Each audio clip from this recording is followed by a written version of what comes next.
हमारे प्यारे बच्चों एवं सम्मानित शिक्षक साथियों को मेरा सादर नमस्कार।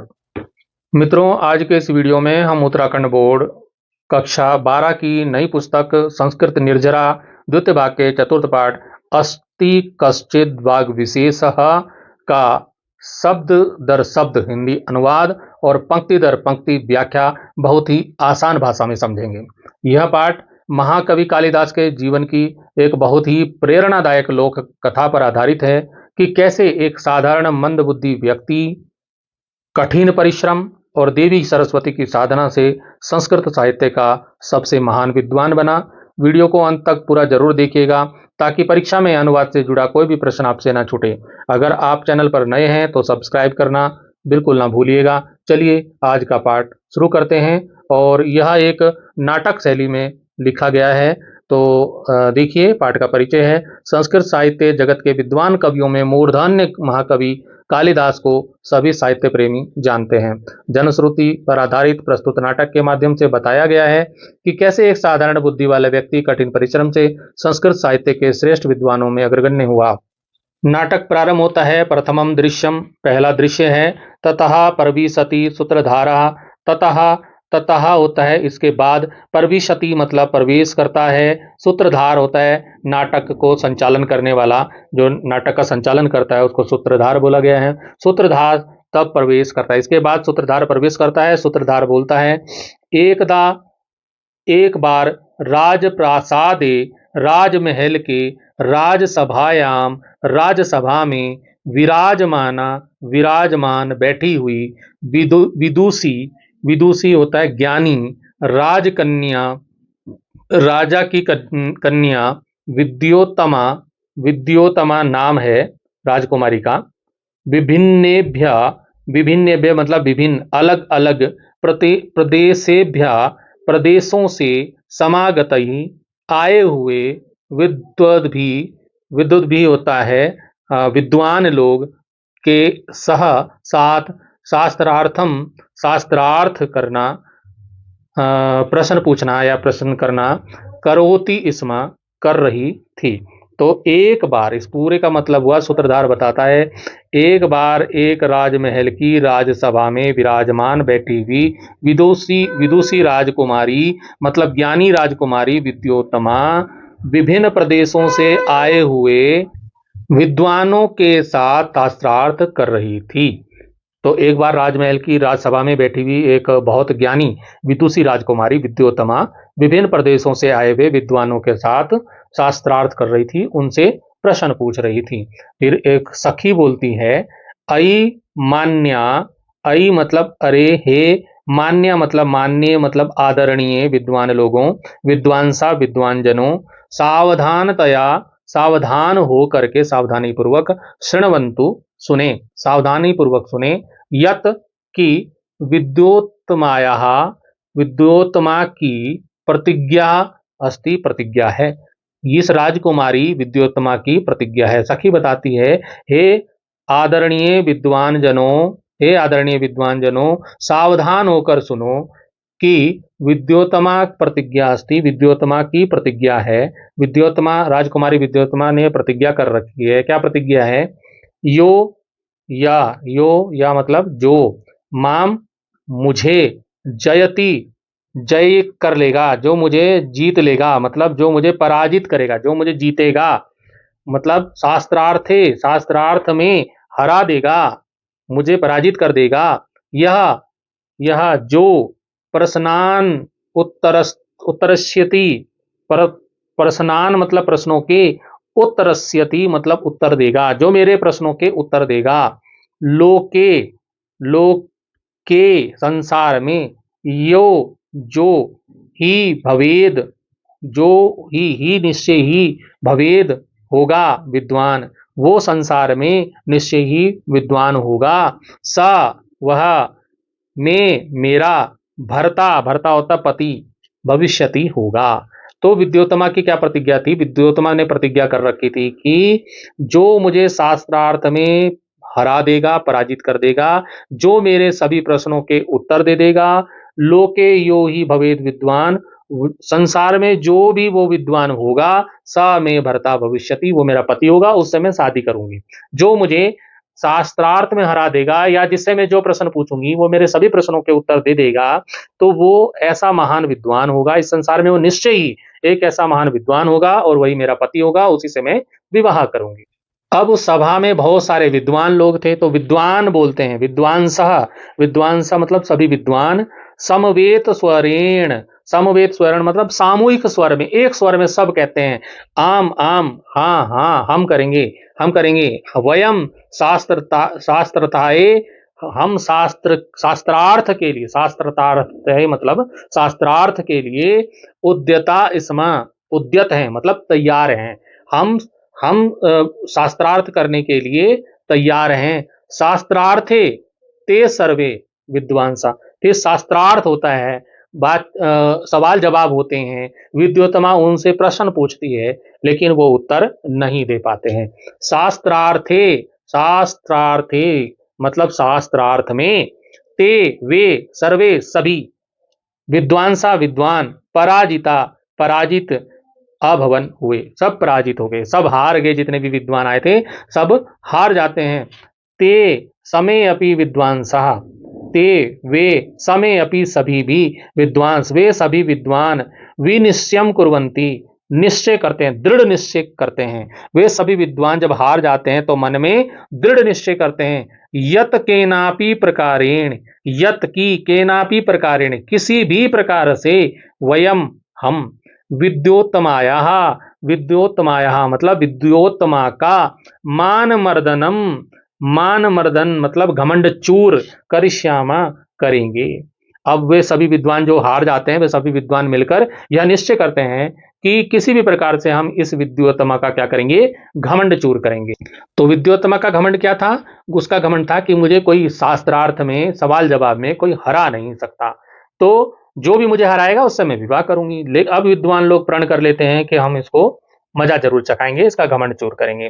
तो सर्वे अपि तिरस्कृता, सभी, तिरस्कृत मतलब अपमानित, अपमानिताश्च निश्चयम कुर्वन्ति, सभी तिरस्कृत और अपमानित, निश्चय कुर्वन्ति निश्चय करते हैं, यत कि अस्माभि अपमानस्य, अस्माभि अपमान, अस्माभि मतलब हमारे द्वारा, अपमान से अपमान का, प्रतिकार होता है बदला लेना, प्रतिकार मतलब बदला, करणीय एवं करना ही होगा। सभी तिरस्कृत और अपमानित विद्वान निश्चय करते हैं कि हमारे द्वारा इस अपमान का बदला ही लिया ही जाएगा। प्रतिकार बुद्धया तत निष्क्रांता, प्रतिकार बदला लेने की भावना से, प्रतिकार बुद्धया बदला लेने की भावना से, तत निष्क्रांता वहां से चले गए, सभी वहां से बाहर निकल गए, निष्क्रांता मतलब बाहर निकल गए। एक दृश्य कंप्लीट हो जाता है, द्वितीयम दृश्यम दूसरा दृश्य शुरू होता है। मार्गे, अब वो जो विद्वान लोग हैं अपमानित हुए थे वो रास्ते से जा रहे हैं, तो रास्ते में मार्गे, मार्ग में रास्ते में, वृक्ष से वृक्ष की, पेड़ की, शाखा ऊपरी, शाखों ऊपरी, डाल के ऊपर, शाखा के ऊपर, एकम जना एक मनुष्य को दृष्टवा देखकर, सर्वे अपि सभी, आश्चर्यचकिता अभवन आश्चर्यचकित हो गए। रास्ते में उन्होंने एक पेड़ की डाल पर एक मनुष्य को देखकर सभी आश्चर्यचकित हो गए। क्यों चकित हो गए? यतो ही क्योंकि स जना वह व्यक्ति, वह मनुष्य, यस्याम शाखायाम जिस शाखा पर, जिस डाल पर, उपविष्टा आसीत बैठा हुआ था, तस्या उसे, तस्या एव उसे ही, कर्तनम काट रहा, कुर्वन्नासीत काट रहा था, जिस डाल पे वो बैठा था उसी को काट रहा था। तो वो आश्चर्यचकित हो गए, विद्वान रास्ते में पेड़ की डाल पर एक मनुष्य को बैठ देखकर सभी आश्चर्यचकित हो गए, क्योंकि वह मनुष्य जिस शाखा पर बैठा हुआ था उसी को काट रहा था। अब जब उसी को काटेगा तो उस शाखा के साथ जैसे वो कट के नीचे गिरेगी डाल, वैसे वो भी नीचे गिरेगा। तो उन्हें बड़ा आश्चर्य हुआ कि कैसा मूर्ख आदमी है कि जिस डाल पे बैठा है उसी को काट रहा है। तस्य जनस्य उस व्यक्ति का, एतादृशम कार्यम ऐसा कार्य, दृष्टवा देखकर, सर्वे अपि सभी विद्वान लोग, उच्चे अहसन जोर से हंसे, जोर से हंसने लगे, जोर जोर से हंसने लगे। वृक्ष से पुरतः गत्वा, वृक्ष के पुरतः मतलब सामने, गत्वा जाकर, वृक्ष के सामने, पेड़ के सामने जाकर, एकः अवदतः एक बोला, एक विद्वान उनमें से बोला उस आदमी से, ये आप चित्र में देख सकते हैं कि वह उसी डाल को काट रहा है, आदमी बैठा हुआ और विद्वान लोग उसको देख रहे हैं। तो उनमें से वो जो एक बोलता है, प्रथम विद्वान उसमें से बोलता है, जो विद्वान जा रहे थे, अई भो पंडित वर्य। अई मतलब अरे, अरे ओ पंडित वर्य, अरे ओ पंडित वर्य, पंडितों में श्रेष्ठ, हे अरे पंडित वर्य, अरे ओ पंडित श्रेष्ठ पंडित जी, भवता किम, आप किम क्या क्रियते करते हो, एतत यह क्या कर रहे हो, यह आपके द्वारा क्या किया जा रहा है। अरे हे अरे ओ श्रेष्ठ पंडित जी, यह आपके द्वारा क्या किया जा रहा है। तो वो आदमी जो डाल काट रहा था पेड़ पे, वो बोलता है सक्रोधम, गुस्से के साथ बोलता है, गुस्सा आ जाता है उसको, क्रोध पूर्वक गुस्से से बोलता है, किम ना पश्यसी, क्या नहीं दिखाई दे रहा है, क्या तुम्हें दिखाई नहीं दे रहा है। काष्ठ कर्तनम करोमी, काष्ठ होता है लकड़ी, कर्तनम मतलब काट रहा, कर्तनम करोमी, लकड़ी काट रहा हूं, लकड़ी काटने का काम कर रहा हूं, क्या तुम्हें दिखाई नहीं दे रहा है कि मैं लकड़ी काटने का काम कर रहा हूं। मूर्ख, उन विद्वानों को कहता है मूर्ख, मूर्ख, गच्छ इतः, जाओ यहां से जाओ, मम कार्ये विघ्नताम जनियसी, मेरी कार्य में रुकावट कर रहे हो, विघ्नता मतलब रुकावट, जनियसी मतलब कर रहे हो, तुम मेरे कार्य में रुकावट कर रहे हो, मुझे लकड़ी काटने नहीं दे रहे हो। तो दूसरा विद्वान बोलता है, अलम क्रोधेन पंडित वर्य, अलम क्रोधेन, क्रोध मत कीजिए, पंडित वर्य, क्रोध मत कीजिए, पंडित वर्य मतलब श्रेष्ठ पंडित जी, हे पंडित वर, क्रोध मत कीजिए, आगच्छ आइए, आदौ, आदौ होता है पहले, आदौ मतलब पहले, सबसे पहले, किमपि, किमपि मतलब कुछ, मधुरम, मधुरम मतलब मीठा, भुज्यताम मतलब खाओ, खाइए, आइए पहले कुछ मीठा खा लीजिए। जनः वृक्षात, वह व्यक्ति, वृक्षात मतलब वृक्ष से, पेड़ से, अवतीर्य उतर जाता है, नीचे उतर जाता है, उतरकर मिष्ठान्नम खादति, और मिठाई खाता है, जो विद्वान लोग उसको मिठाई खिलाते हैं वो मिठाई खाता है। अब प्रथम, पहले वाला विद्वान बोलता है, क्या बोलता है, प्रात रासा, प्रात रासा होता है सुबह का नाश्ता, प्रात रासा मतलब सुबह का नाश्ता, कृत न व, सुबह का नाश्ता तुमने किया या नहीं, सुबह का नाश्ता किया या नहीं, कृत किया, न नहीं, व या नहीं, किया नहीं या नहीं, सुबह का नाश्ता किया या नहीं। व्यक्ति बोलता है, जना बोलता है, वो व्यक्ति बोलता है पेट काट रहा था जो, किमपि न खादितम मया, कुछ भी, किमपि कुछ भी, ना नहीं, खादितम खाया गया, मया मेरे द्वारा, मैंने कुछ भी नहीं खाया, मैंने कुछ भी नहीं खाया, मेरे द्वारा कुछ भी नहीं खाया गया। प्रथमम, पहला विद्वान बोलता है, विवाहितो व भवान, विवाहित हो या आप विवाहित हो, क्या आप विवाहित हो, क्या आपकी शादी हो गई है। आदमी को फिर गुस्सा आता है, फिर बोलता है, जना व्यक्ति बोलता है, सक्रोधम, सक्रोधम मतलब गुस्से में बोलता है, विवाहितो ना अस्मि अहम, विवाहित नहीं हूं मैं विवाहित नहीं हूं, शादीशुदा नहीं हूं, कारिष्यति व विवाह मम, करवाओगे मेरा विवाह, क्या मेरा विवाह, कारिष्यति मतलब करवाओगे, वाह क्या, विवाहम विवाह, मम मेरा, मेरा विवाह करवाओगे, क्या मेरा विवाह करवाओगे। द्वितीय बोलता है, दूसरा विद्वान उनमें से बोलता है, कथम ना क्यों नहीं, एक या एक, राजकन्याया राजकन्या के सह साथ, विवाहम विवाह, करिष्यति वा करोगे क्या, क्या एक राजकन्या के साथ विवाह करोगे, क्यों नहीं, क्या तुम एक राजकुमारी के साथ विवाह करोगे। तो जना, वो आदमी मन में सोचने लगता है, आप आत्मगतम, मन में सोचता है, अहो, मन ही मन सोचा, अरे राजकन्याया सह, राजकुमारी के साथ, मम विवाह मेरा विवाह, राजकुमारी के साथ, अरे वाह, राजकुमारी के साथ मेरा विवाह, मम तो जीवनम एव सफलम भविष्यति, मेरा तो जीवन ही सफल हो जाएगा, मेरा तो जीवन सफल हो जाएगा, ये मन में सोचा उसने। फिर प्रकाशम, फिर प्रकट रूप में बोलता है उनके सामने, प्रकट रूप में कहता है, पहले तो मन ही मन सोचा, फिर प्रकाशम प्रकट रूप में कहता है, किमर्थम ना करिष्यामि, क्यों नहीं करूंगा, क्यों नहीं करूंगा, शीघ्रम एव कार्यंतु, शीघ्र ही तुरंत ही करवाइए, चलंतु चलिए, कुत्र कहाँ, गंतव्यम जाना है, चलिए कहाँ जाना है, शीघ्र ही, मेरी जल्दी ही मेरा विवाह करवाइए, चलिए कहाँ जाना है।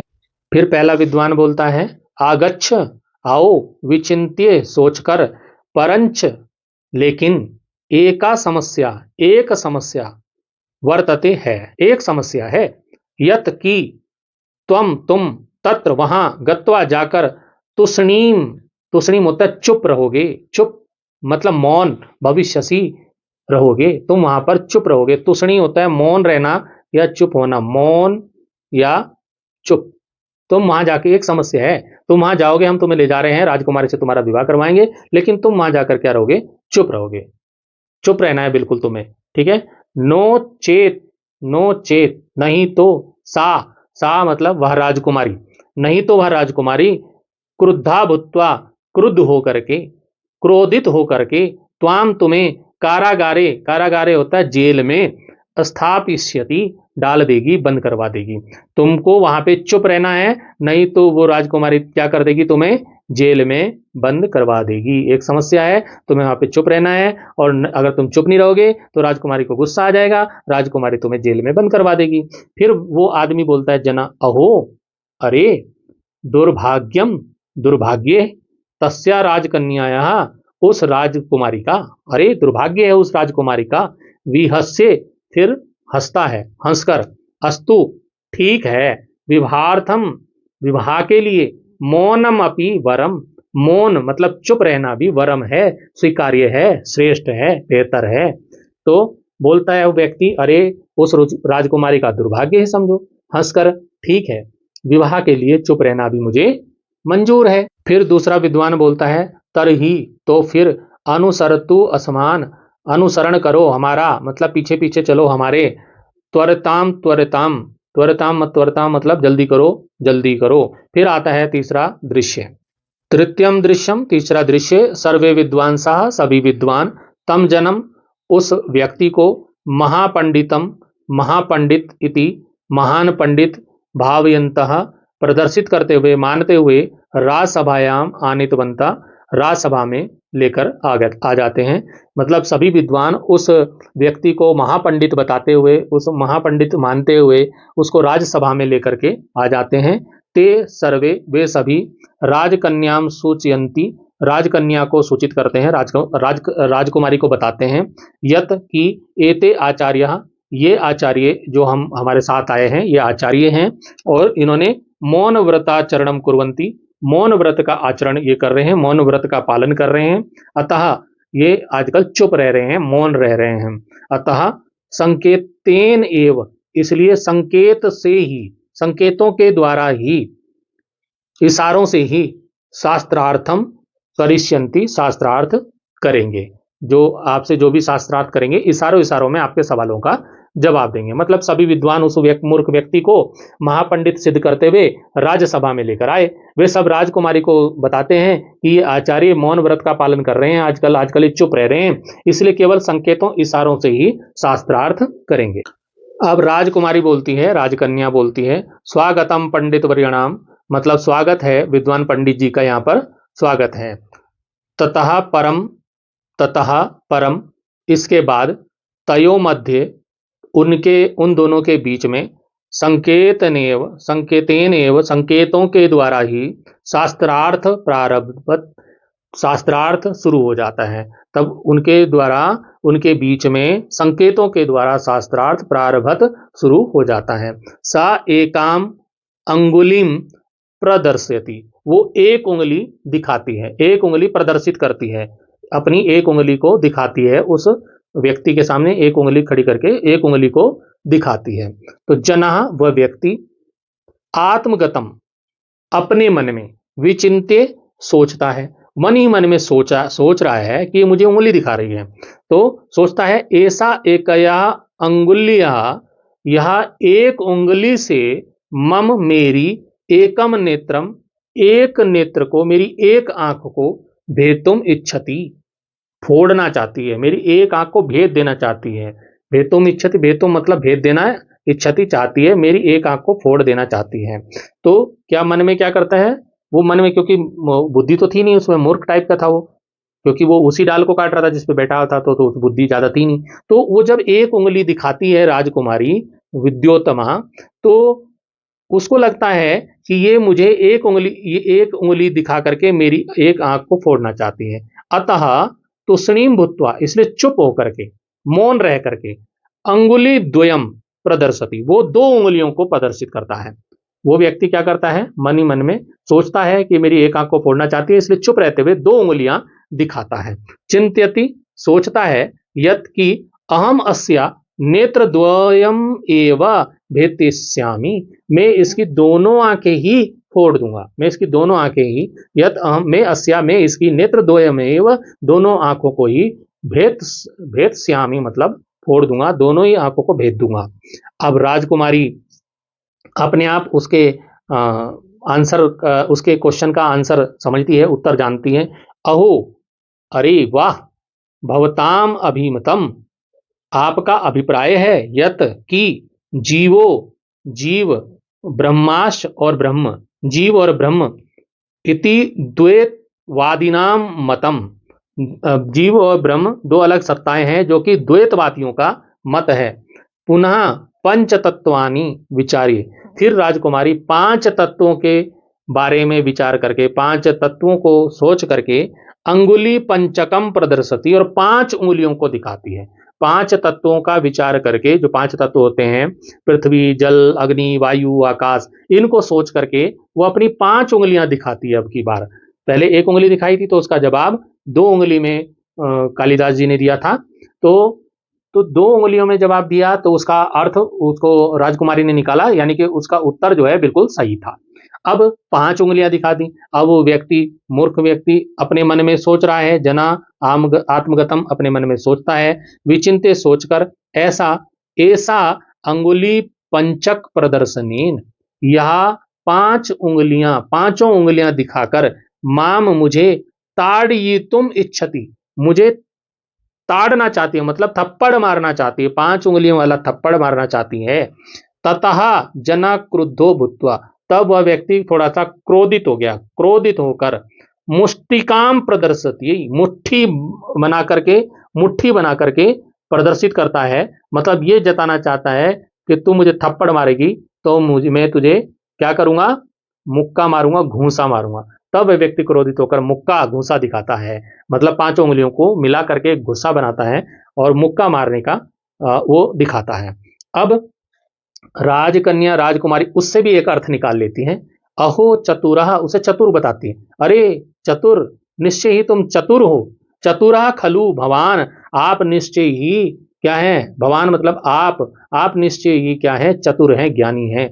एकम सद विप्रा बहुधा वदंती, एवं सद विप्रा, तो सत्य ही, एकम सद विप्रा बहुधा वदंती, सत्य एक ही है जिसे बहुत सारे विद्वान लोग अलग अलग तरह से वदंती मतलब बताते हैं।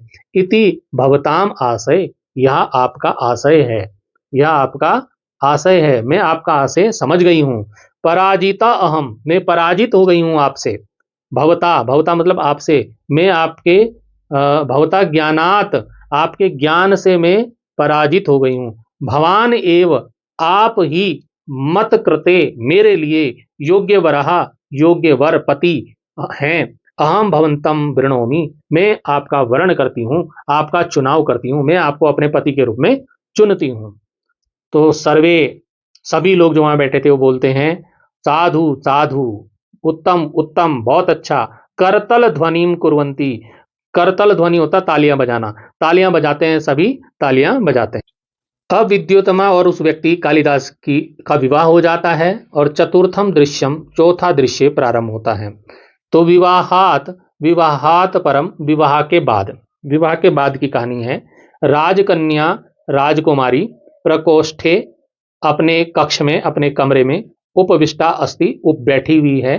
तो विवाह के बाद राजकुमारी अपने कमरे में बैठी हुई है।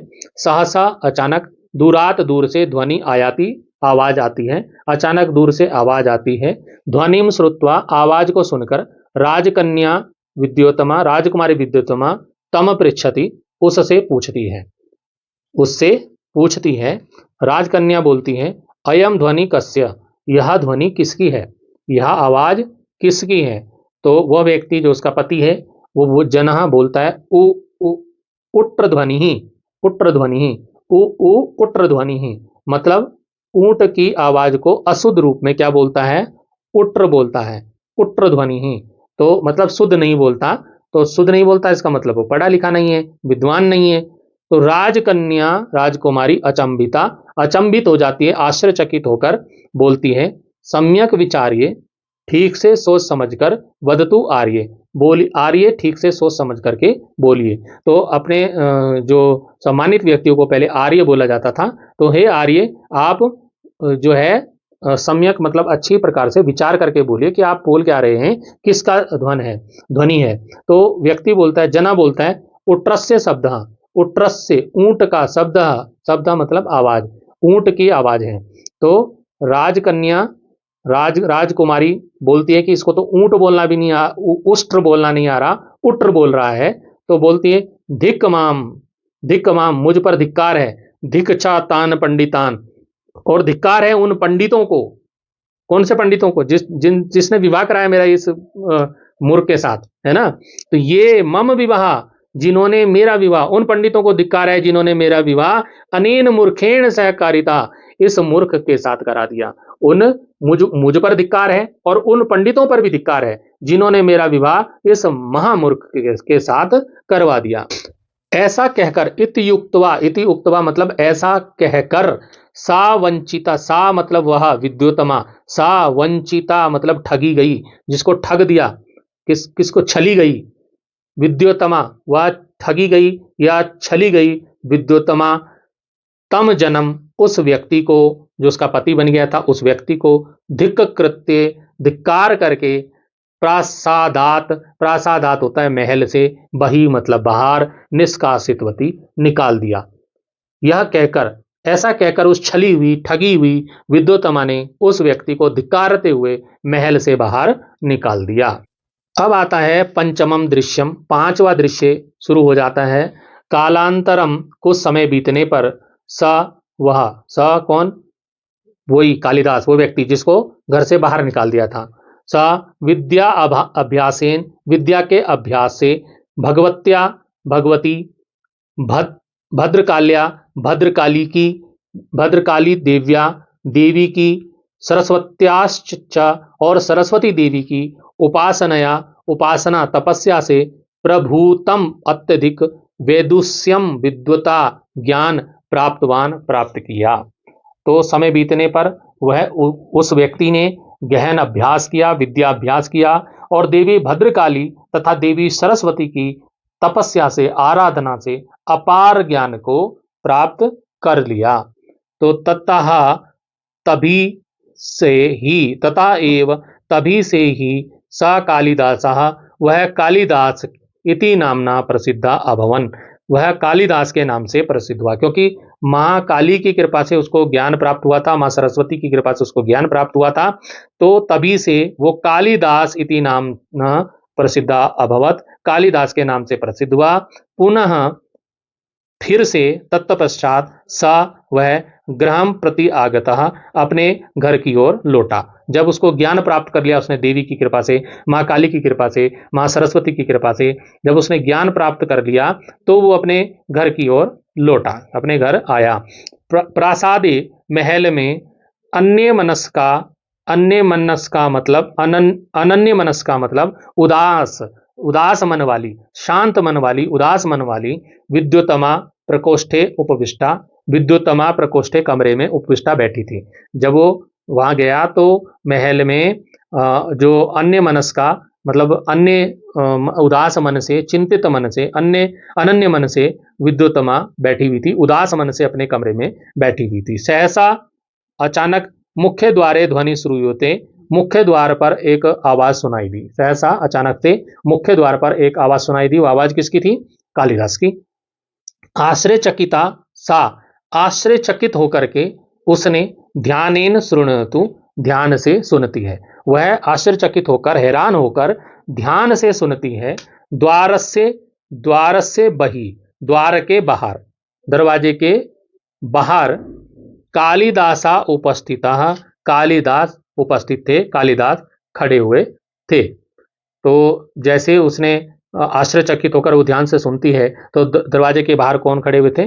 कालिदास जी खड़े हुए थे। तो कालिदास जी बोलते हैं, अनावृतम कपाटम द्वारम देहि, अनावृतम खोल दो, कपाटम किवाड़ या दरवाजा, द्वारम देही, द्वार खोल दो, द्वार खोल दो, किवाड़ खोलिए, द्वार खोल दीजिए, किवाड़ खोलिए, द्वार खोल दीजिए, ऐसा कहा।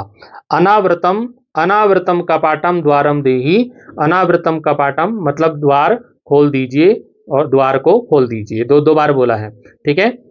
कि विद्योत्तमा अस्ति कश्चित वाग विशेष, विद्योत्तमा ने कहा कि क्या अब तुम्हें कोई विद्युत, क्या तुमने अब विद्युता प्राप्त कर ली है, क्या तुम विशेष विद्युता को प्राप्त हो गए। तो विद्योत्तमा के, विद्योत्तमाया प्रतिवचनम श्रुत्वा, विद्योत्तमा के वचनों को सुन करके, उत्तर को सुन करके कालिदास तत्व काव्य रचनार्थम प्रवृत्ता अभवत, कालिदास फिर काव्य रचना में लग गए। तो उसके बाद क्या होता है, कालांतरम विद्योत्तमाया, कालांतरम मतलब उसके बाद में कुछ समय के पश्चात, कुछ समय बीतने पर विद्योत्तमा के एतानी, एतानी एव, इन ही त्रीणी वचनानी, तीन शब्दों को, तीन शब्द अस्ति कश्चित वाग विशेष वचनानी आधृत्य वचनों के आधार पर कालिदास, कालिदास ने काव्य त्रयम विरचित, तीन काव्यों की, तीन ग्रंथों की रचना की कालिदास ने।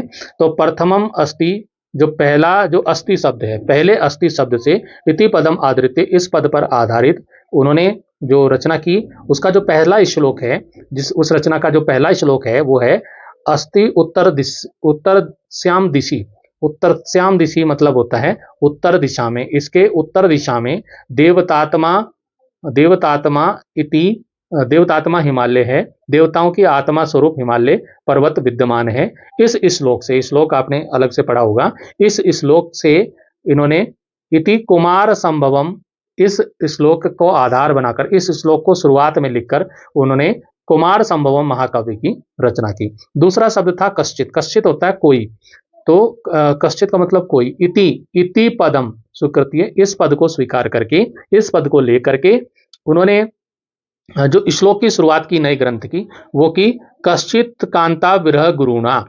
इस श्लोक से इति मेघदूतम, इससे मेघदूतम, मेघदूत महाकाव्य की, खंड काव्य की रचना की। तो ये कश्चित एकांत विरह गुणा मतलब अपनी कांता, कांता होता है पत्नी, विरह होता है वियोग, गुरुणा, विरह गुरुणा होता है बहुत ज्यादा, गुरुणा मतलब भारी, भारी दुख से पीड़ित कोई यक्ष के वियोग, अपनी प्रियतमा के वियोग के भारी दुख से पीड़ित कोई यक्ष, उसके इस श्लोक से उन्होंने मेघदूत जो महाकाव्य की रचना की। तृतीय शब्द जो वाक है, वाक शब्द से इति पदम गृहीत्वा, इस पद को ग्रहण करके, वाक को ग्रहण करके उन्होंने इस श्लोक जो शुरुआत की, एक नए ग्रंथ की श्लोक है, वाग, वाक अर्था इव संपृक्तो, वाग अर्थ प्रतिपते।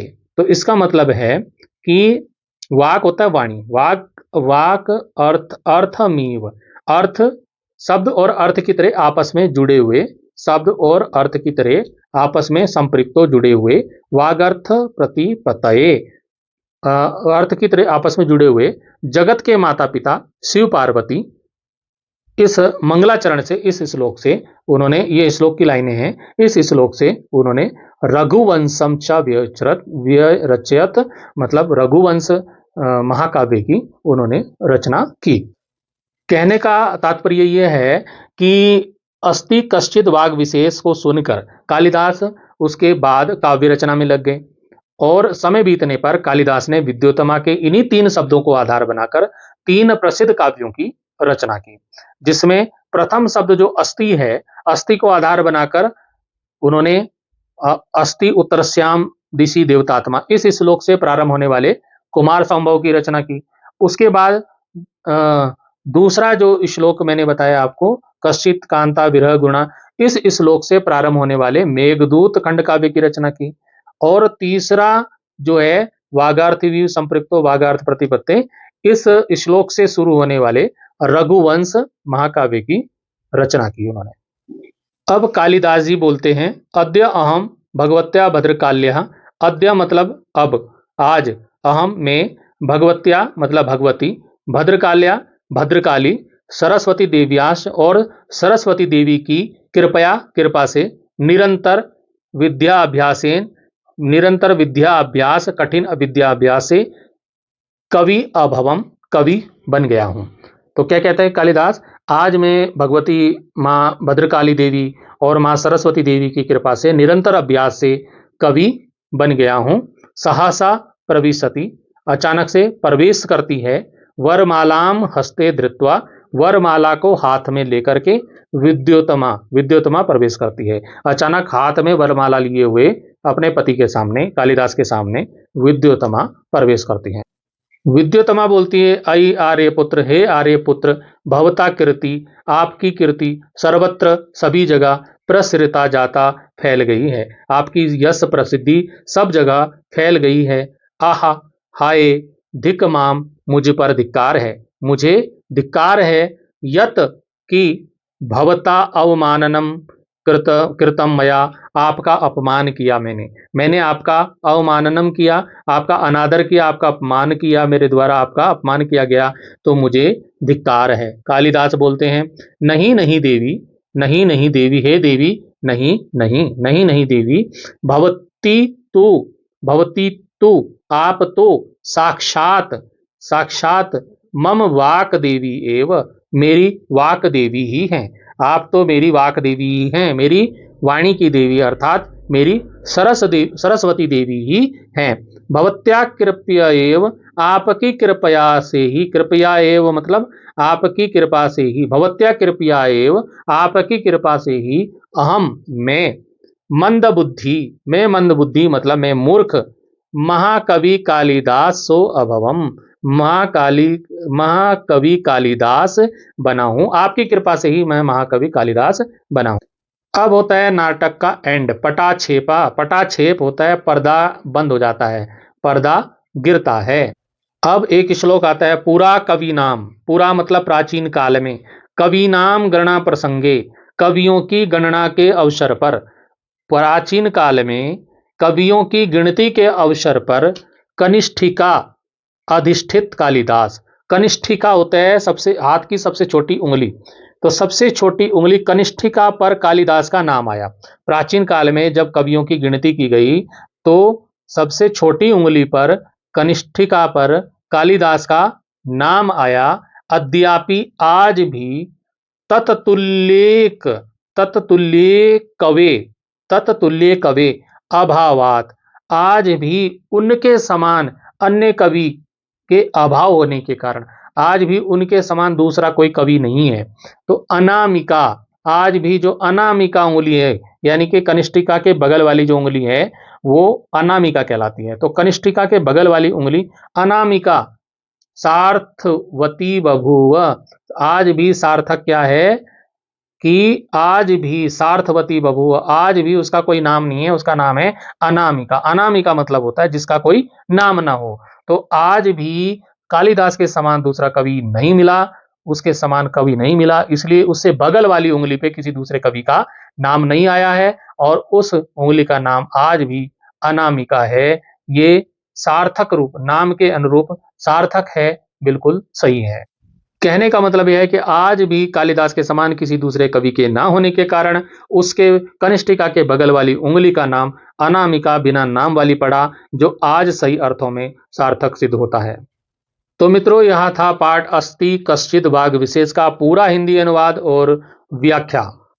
मित्रों, मुझे पूरी उम्मीद है कि आपको एक एक पंक्ति का अर्थ बहुत अच्छे से समझ आ गया होगा। इस पाठ के सभी अभ्यास प्रश्नों उत्तरों सहित संधि विच्छेद रिक्त स्थानों के समाधान के लिए आप इसका अगला भाग प्रश्न उत्तर का वीडियो देखना ना भूलें, जिसका लिंक आपको डिस्क्रिप्शन बॉक्स और एंड स्क्रीन पर भी मिल जाएगा। डिस्क्रिप्शन बॉक्स में आपको उसका मैं लिंक दे दूंगा। अगर आपको यह वीडियो मददगार लगा हो तो इसे लाइक करें, अपने दोस्तों और सहपाठियों के साथ अवश्य शेयर करें और चैनल को सब्सक्राइब करके बेल आइकन दबाना ना भूलें। यदि कोई भी संदेह हो तो नीचे कमेंट बॉक्स में जरूर आप पूछें। धन्यवाद। जयतु संस्कृतम, जयतु भारतम।